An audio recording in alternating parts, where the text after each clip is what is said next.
వికారాబాద్ జిల్లా పెద్దెములు మండలం తట్టేపల్లి గ్రామ శివారులో నాటుసారా స్థావరాలపై పోలీసులు దాడి చేశారు. ఈ దాడిలో జాదవ్ చంద్ర అనే వ్యక్తి తన పొలంలో రహస్యంగా నాటుసారా తయారు చేయడంతో పెద్దెములు ఎస్ఐ గిరి సిబ్బంది కలిసి సంయుక్తంగా దాడి చేసి సుమారు 15 లీటర్ల నాటుసారాను స్వాధీనం చేసుకున్నారు.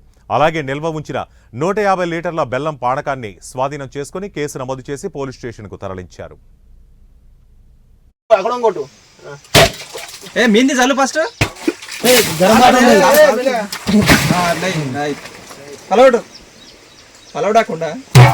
కొట్టు సార్ నిలబడు సార్, అక్కడ పక్కన నిలబడు, వెనకాల నిలబడు అందరు మీరు.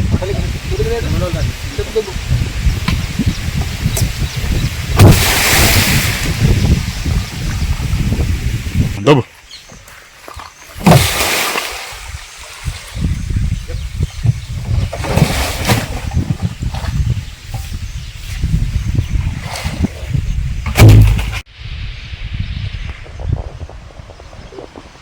సార్